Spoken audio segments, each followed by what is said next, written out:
আমি সিলেটে দেখেছি, সেখানে এই যে পাহাড়, Islamic Voice. Follow Islam as your lifestyle.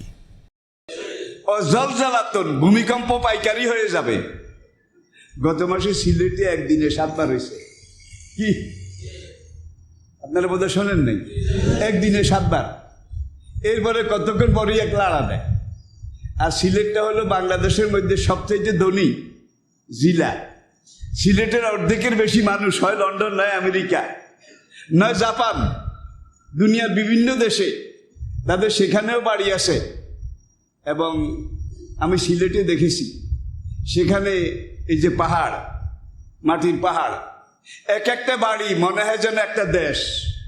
বাড়ি বিশাল বাড়ি করে রাখছে। আমাকে বাড়ি এটা কার? আরে বাবা রে বাবা, হুজুর এটা এক লন্ডনী, ওইটা কার? এক আমেরিকাবাসী, এটা কার? তার। তাহলে বাড়ি আছে, বাসিন্দা নাই। কোনো বাড়িতে 1-2জন লোক আছে, পাহারাদার আছে, আর কিছু নাই।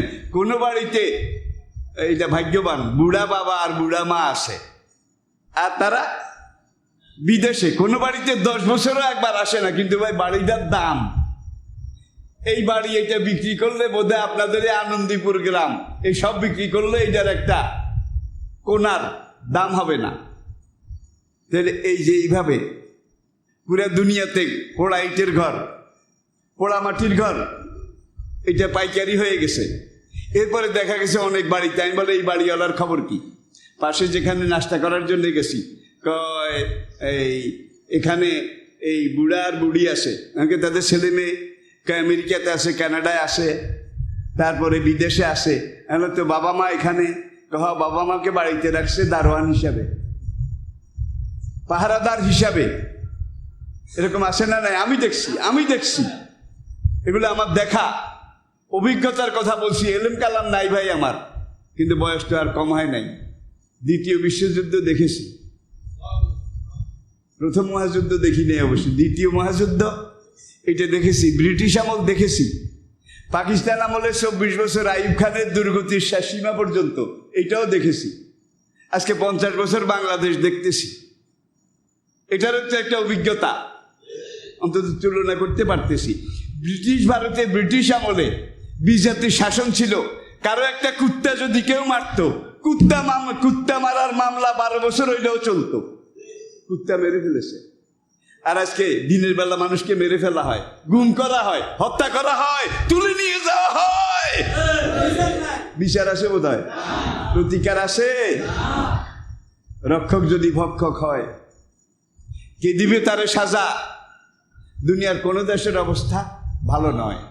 যে কথাগুলো আমি বললাম, সুদ, ঘুষ, মদ, জুয়া, এগুলো পাইকারি হয়ে গেছে, ঠিক না বেঠিক? এরপরে আসুন বুখারী শরীফের হাদিসে, এটা শেষ। বুখারী শরীফের হাদিসে নবীজি বলেছেন, ইমাম মাহাদি তিনি এসে যখন ডাক দিবেন মসজিদে হারাম কাবা শরীফ থেকে, তখন খোরাসান থেকে একদল লোক কালো পতাকা নিয়ে প্রথম যাবে। খোরাসান চিনেন? বর্তমান আফগানিস্তান। আর তখনকার খোরাসান বলতে Afghanistan, Uzbekistan, Kazakhstan, Turkmenistan, Pakistan, উত্তর পশ্চিম সীমান্ত প্রদেশ, পুরা কাশ্মীর, উত্তর ভারত, এই পুরাটা ছিল খোরাসান কেন্দ্রিক।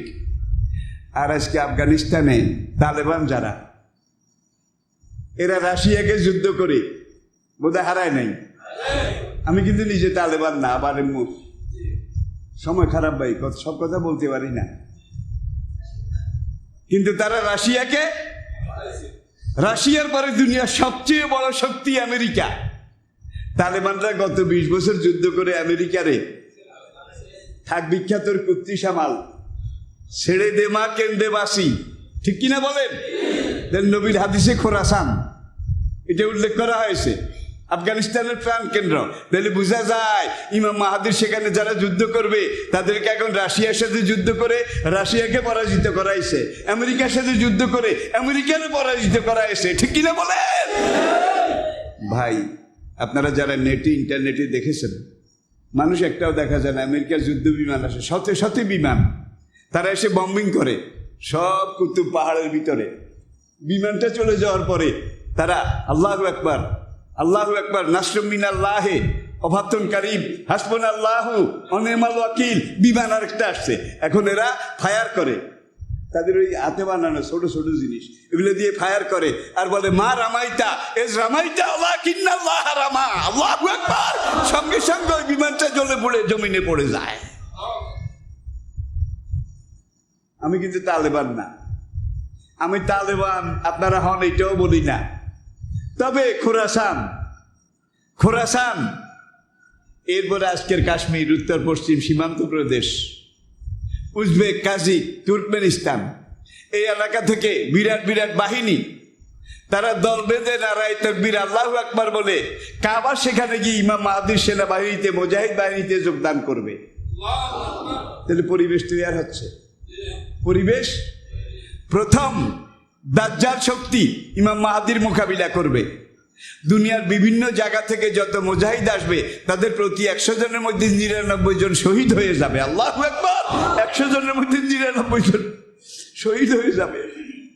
বিভিন্ন দিক থেকে এসে এত শহীদের পরেও তারা এগিয়ে যাবে, তারা যুদ্ধ করবে, পরিশেষে আল্লাহ তাদেরকে বিজয় দান করবেন। ইমাম মাহদী আলাইহিস সালাম 9 বছর মধ্যপ্রাচ্য কেন্দ্রিক, ফিলিস্তিন কেন্দ্রিক, দামাস্ক, জেরুজালেম কেন্দ্রিক 9 বছর পুরা দুনিয়াতে আমিরুল মুমিনিন হিসেবে দুনিয়া শাসন করবেন।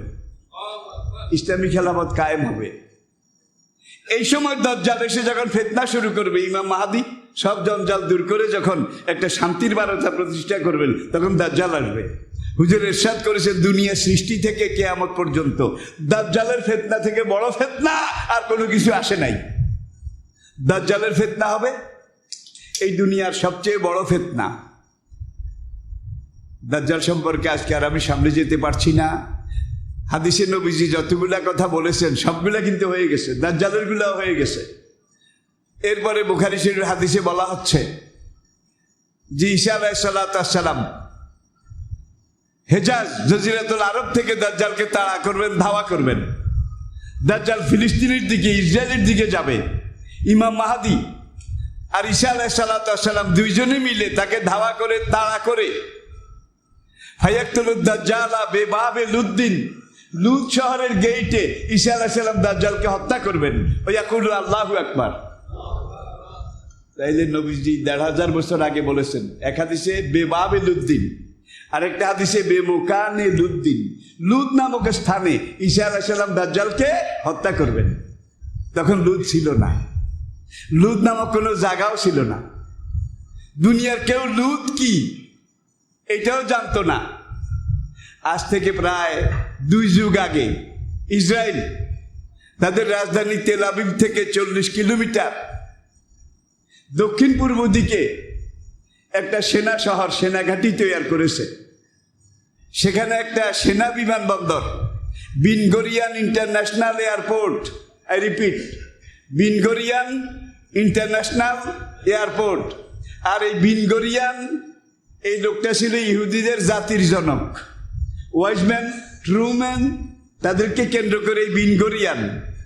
এবং ইহুদিরা বিশ্বাস করে যে দাজ্জাল এসে মুসলিম ইসলামী শক্তির মোকাবিলা করে ইহুদিদেরকে পুরো দুনিয়ার রাজত্ব এটা ফিরিয়ে দেবে।